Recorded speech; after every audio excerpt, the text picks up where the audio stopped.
নমস্কার বন্ধু। যেহেতু দুটো বড় ম্যাচ, গতকালের টেস্টে আমি ভিডিও করতে পারিনি শুরুর দিকটায়, মানে প্রথম দিনটায়। কিন্তু আজকে যেহেতু বড় ম্যাচ টেস্ট আর একটা শুরু হচ্ছে, সেই জন্য আমি ভিডিও তো করবই। আমি তো এখন রেগুলার করতে পারি না, অত সময় পাই না, কিন্তু যেদিন যেদিন ইম্পর্টেন্ট ম্যাচ থাকে আমি সেদিন সেদিন ভিডিও করব, এটাই অন্তত আমার ইচ্ছা। এবং আপনাদের সবাইকার ভালোবাসায় সেটা কন্টিনিউ করার চেষ্টা করছি। আচ্ছা, প্রথম যেটা বলার কথা, বাংলাদেশ ভার্সেস পাকিস্তানের ম্যাচটা প্রথম সেশনটা ওয়াশ আউট হয়ে গেছে। তো যাই হোক, আমার ভিডিও করতে দেরি হলেও খুব একটা ক্ষতি হয়নি। Umpires will evaluate the pitch since the rain hasn't stop the inspection won't be official. তার মানে এখনো বৃষ্টি থামেনি রাওয়ালপিন্ডিতে, সুতরাং আজকে প্রথম দিনের খেলা নাও হতে পারে। এবং যেটা ঘটনা সেটা হচ্ছে যে রাওয়ালপিন্ডির পিচ আমরা জানি যে একদম রাস্তার মতো পিচ। রাস্তার মতো পিচ বলতে যেটা বোঝায় যে একদম ফ্ল্যাট পিচ, প্রচুর রান হবে। কিন্তু এই বৃষ্টির পরে কি হবে সেটা বলা মুশকিল। আহ, যেটা সম্ভাবনা রয়ে যাচ্ছে সেটা হচ্ছে যে বাংলাদেশ যেহেতু ফার্স্ট টেস্টে খুবই ভালো খেলেছে, যদি আজকের দিন বাদ দিয়ে বাকি 4 দিন খেলা হয় তাহলে কিন্তু এই টেস্টটা ড্রয়ের দিকে যেতে পারে। যদি 4 দিন খেলা হয়, আর যদি আর একদিনও বৃষ্টিতে ভেস্তে যায় তাহলে এই টেস্টটা ড্রয়ের দিকে মোটামুটি কনফার্মেশন পাওয়া যেতে পারে যে এই টেস্টটা ড্র হওয়ার চান্স আছে। হচ্ছেই বলা যায় না, যেহেতু টেস্ট একটা সেশনে একটা খেলা ঘুরে যেতে পারে, সেই জন্য হচ্ছেই বলার দরকার নেই, হওয়ার চান্স আছে বললে বেটার হয়। ঠিক আছে, তো আশা করি আমাদের এইটা অতটাও খারাপ হবে না ব্যাপারটা, যে খেলাই হবে না এবং ডাইরেক্ট ড্র হয়ে যাবে। সুতরাং সেটা দেখা যাক। এবার নেক্সট যে খেলাটার কথা বলবো সেটা হচ্ছে ইংল্যান্ড ভার্সেস শ্রীলঙ্কা। এই টেস্টটা গতকাল শুরু হয়েছে। ইংল্যান্ডকে টসে জিতে শ্রীলঙ্কা ব্যাট দিয়েছে, ভালো করেছে, যেটা শ্রীলঙ্কার পক্ষে সুবিধাজনক মনে হয়েছে সেটাই করেছে। এছাড়া শ্রীলঙ্কার খুব একটা সুবিধা হতো না যদি শ্রীলঙ্কা প্রথমে ব্যাট করতো, 120 বা 230 রান করে অল আউট হয়ে যেত, তাহলে শ্রীলঙ্কা তেমন কিছু সুবিধা পেত না। বরঞ্চ প্রথম দিনের একটা পরিস্থিতি যেটা হয়েছে, পিচটা একটু ইজ আউট হয়ে যাবে, শ্রীলঙ্কার ব্যাট করতে সুবিধা হবে। শ্রীলঙ্কা কিন্তু আগের টেস্টে ফোর্থ ইনিংসে ইংল্যান্ডকে চাপে ফেলতে চেষ্টা করেছিল কিন্তু পেরে ওঠেনি। ইংল্যান্ড ফার্স্ট ডেতে 358 7 উইকেটে করেছে, মানে আরও যদি 50 রান করে 408 রান হয়ে যাবে, 400+ রান। কিন্তু যে কোনো টেস্টের প্রথম ইনিংসে হওয়া মানে অনেক অনেক বড় একটা ব্যাপার, যে শ্রীলঙ্কার মতো টিমের এগেনস্টে এটা কিন্তু অনেক বড় একটা পরীক্ষার সম্মুখীন হতে হবে। সেখানে শ্রীলঙ্কা ফলো অন বাঁচানোর জন্য প্রথমে খেলতে হবে 400+ রান হয়ে গেলে। আর শ্রীলঙ্কার উচিত সেটাকে 400 যত কমে করা যায় বা 400 কাছাকাছি যত রাখা যায়। ঠিক আছে, 400 450 যদি হয়ে যায় তাহলে তো আরও চাপ বাড়বে, এরম ব্যাপার। তো শ্রীলঙ্কা সেটাই চেষ্টা করবে। এবং রুট যেটা খেলেছে সেটা তো অনবদ্য, কিছু বলার নেই। এছাড়া বাকিরা তো খেলছেই। আর এই গাস অ্যাটকিনসন 81 বলে 74, মানে ব্যাস বলের চূড়ান্ত নিদর্শন তিনি দেখাচ্ছেন। 4খানা 6 মেরেছেন, 5খানা 4 মেরেছেন, তিনি যদি সেঞ্চুরি করেন আর কিছু বলার নেই। এবং ম্যাথিউ পটস, যার আগে কিনা রান হাইয়েস্ট ছিল, মোস্ট প্রবাবলি 19 রান হাইয়েস্ট ছিল, আজকে 20 রান করে ফেলেছে 33 বলে 4টে 4 মেরে।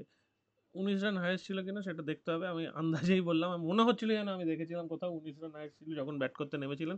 যাই হোক, ঠিক আছে। এবার শ্রীলঙ্কার সামনে পরীক্ষা, আশা করি এই টেস্টটা অন্তত বৃষ্টিতে ভিজবে না। এখনই শ্রীলঙ্কা একটু চাপে আছে।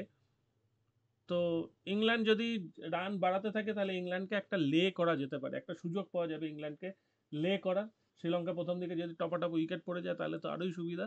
তারপর মাঝখানে যদি কেউ ব্যাটিংটা হাল ধরে এবং তাতে করে যদি এগিয়ে যায় তাহলে বেশ সুবিধাজনক হবে। এই হলো খেলা, দুটো টেস্ট। এছাড়া গতকালে সিপিএল, WCPL এর ফাইনাল হলো, তেমন কিছু জমেনি। আমি কিছুটা দেখেছি, কিন্তু অত রাত পর্যন্ত শেষ পর্যন্ত দেখতে গেলে ভোর হয়ে যেত, ততক্ষণে এই ম্যাচটাও শুরু হয়ে যেত, যেটা সিপিএল এর প্রথম ম্যাচ। এবং যা দেখছি, সিপিএল এর প্রথম ম্যাচে পুরো ফাটাফাটি খেলা হয়েছে। এরা 163 করেছে Antigua and Barbuda Falcons. Last বলে সেন্ট কিটস অ্যান্ড নেভিড 9 উইকেটও পড়ে গেছিল, সেখানে 1 উইকেটে জয়ী এবং 0 বল রিমেনিং। মানে ভাবুন শুধু, ভাবুন শুধু, লাস্ট বলে 1 রান দরকার ছিল, লাস্ট 3টে,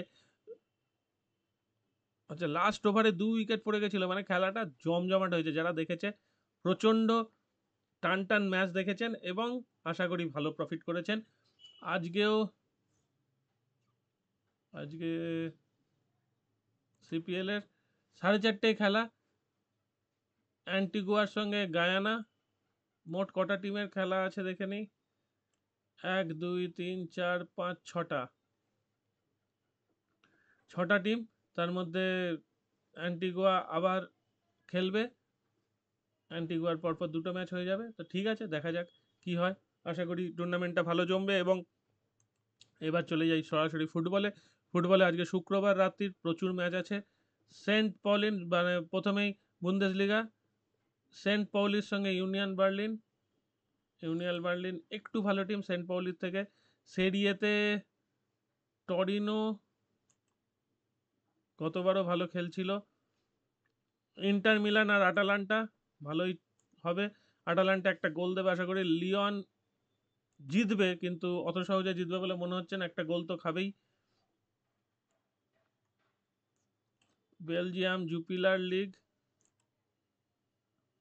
বুন্দেসলিগা 2 অতটা ধরি না। ফেনারবায়েস অ্যান্টালাই স্পরের থেকে অনেকটা ভালো এগিয়ে আছে। লিঙ্কবি আর ভিজেল এইটা অতটা দেখছি না। সেগুন্ডা দেখছি না।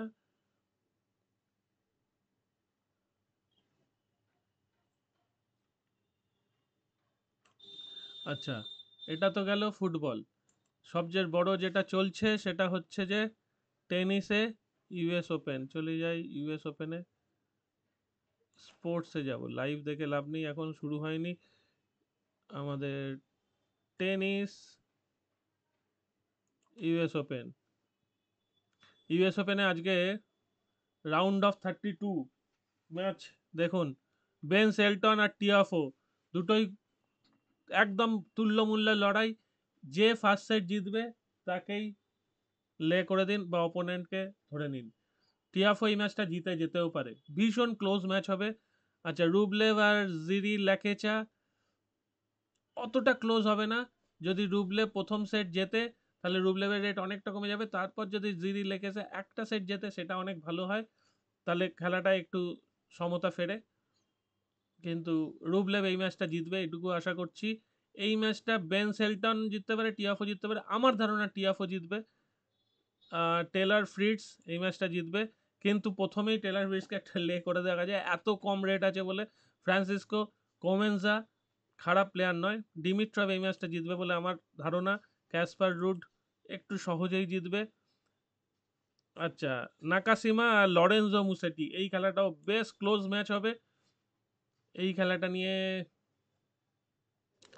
আমার একটু চিন্তা আছে যে নাকাসিমা অত সহজে জিততে পারবে কিনা। নাকাসিমা প্রথম সেটটা জিতলে বেশ ভালো হয়, লরেন্জো মুসেটি জিতলেও জিততে পারে। তবে এই ম্যাচটা আমি ধরবই না। যদি সিঙ্গেল খেলেন তাহলে এটা লে করে খেলতে পারেন বা সিঙ্গেলে ছাড়তে পারেন। জোকোভিচ এই ম্যাচটা জিতলেও একদম স্ট্রেট সেটে জিতবে কিনা বলা মুশকিল। জেভেরেভ এটা হয়তো স্ট্রেট সেটে জিতলেও জিততে পারে, নইলে একটা সেট হারালে ভালোই হয়। ড্যানিয়েল ইভান্স আর ডিমিনায়র এখন চূড়ান্ত ফর্মে আছে। জ্যাক ড্র্যাপার ভালো ফর্মে আছে। আমার তো মনে হচ্ছে ডেভিড গফিন এই ম্যাচটা জিতবে, তবু বলা যায় না। আমি গফিনকে ধরলাম, আপনারা এটা না ধরতে পারেন। আপনারা যেটা করতে পারেন, টমাস ম্যাকাচ দুর্দান্ত ফর্মে আছে, উনি যদি একটা সেট জেতেন তাহলে উনাকে লে করতে পারেন, বা তখন গফিনের পক্ষে একটা ছোট বেট ধরতে পারেন। ড্যানিল মেডভেডেভ আশা করি জিতবে। টমি পল আশা করছি জিতবে। জ্যানিক সিনার অনেক সহজে জিতবে বলে মনে হচ্ছে। আর্নাল্ডি আর থমসন ভীষণ ক্লোজ ম্যাচ হবে। আর্নাল্ডিও জিততে পারে, থমসনও জিততে পারে। আর নুনো বর্জেস আর মেনসিক এই ম্যাচটা তো 5 সেটে যাবে আমার ধারণা। নুনো বর্জেসের ম্যাচটা 5 সেটে যাবে, আর্নাল্ডির ম্যাচটাও 5 সেটে যাবে, এটা আমার ধারণা। এবার মেয়েদেরটা দেখি।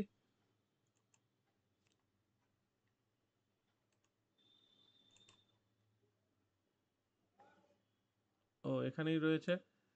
এই যে ইউএস ওপেন মেয়েদের, বাডোসা বাডোসা দুর্দান্ত খেলছে। বাডোসা ফার্স্ট সেট যদি হারে দারুণ, ফার্স্ট সেট যেই জেতার পর যদি এ গ্যাব্রিয়াল যদি কিছুটা কামব্যাক করে, দারুণ ফার্স্ট সেট বাডোসা জিতলে অনেকটা রেট কমে যাবে। জিয়াং ভালো খেলছেন, করিগফকে হারানো শক্ত আছে, এস ভিটোলিনা লড়াই তো অবশ্যই করবেন, কিন্তু করিগফকে হারানো একটু শক্ত মনে হচ্ছে। এই ম্যাচটা আমার আইডিয়া নেই অতটা। ওয়াং আর আজারেঙ্কা ফর্মে আছেন। ভেকি কাস্টিয়ান্স, ভেকিক ভালো ফর্মে। ম্যাডিসন কিজ খুব একটা চাপ নেওয়ার দরকার নেই ম্যাডিসন কিজকে নিয়ে, আর সাবালেঙ্কাকে নিয়েও চাপ নেওয়ার দরকার নেই। যদিও আলেকজান্ড্রোভা কিন্তু অনেক চমক অতীতে দেখিয়েছেন এবং ভবিষ্যতেও দেখাবেন বলে আমার বিশ্বাস। এই দুটো কিন্তু দারুণ খেলা হবে। এলিস মার্টেন্স অত সহজে ছাড়ার পাত্রী নন। ম্যাডিসন কিজ একটু ভালো প্লেয়ার অবশ্যই, কিন্তু এলিস মার্টেন্স লড়াই চালিয়ে যাবেন। আর আলেকজান্ড্রোভা এস ভিটোলি এই সাবালেঙ্কার সঙ্গে লড়াই তুল্যমূল্য চালাবেন। এই হচ্ছে আমার মোটামুটি আজকের একটা স্পেকুলেশন। আশা করি কিছুটা তো কাজে লাগবেই। সেটা ম্যাচ অনুযায়ী যদি আপনারা খেলতে পারেন সবচেয়ে ভালো হয়। এইগুলো সব কটা ধরে নিলে মুশকিল আছে। ফুটবলে মোটামুটি ধরে রাখুন, তারপর গোল হলে এগিয়ে পিছিয়ে নেবেন। কিন্তু এখানে ওই ধরতে গেলে এইগুলো ধরতে হবে যেগুলো রেট একদম কম। ধরুন জোকোভিচকে ধরা যেতে পারে ডাইরেক্ট, জেভেরেভকে ধরা যেতে পারে, ঠিক আছে, অ্যালেক্স ডিমেনাওয়ারের চান্স অনেকটা বেশি, একে ধরা যেতে পারে। এই রকম ধরতে হবে। জ্যাক ড্রেপারকে ধরা যেতে পারে, টমি পলকে ধরা যেতে পারে। কিন্তু যেগুলো তুল্যমূল্য খুব কাছাকাছি, ক্যাসপার রুটকে অবশ্যই ধরা যেতে পারে। ডিমিট্রভ, হ্যাঁ ডিমিট্রভ ধরা যেতে পারে। টেলার ফ্রিজকে ধরা যেতে পারে। এছাড়া বাকি ম্যাচগুলো ধরবেন না যদি একটা মাল্টি করেন, ঠিক আছে। মানে খুব কম রেটের গুলোই ধরতে পারবেন, না হলে বাকি রেটগুলো পাবেন না। এখানে শেষ করছি, ভালো থাকবেন সবাই।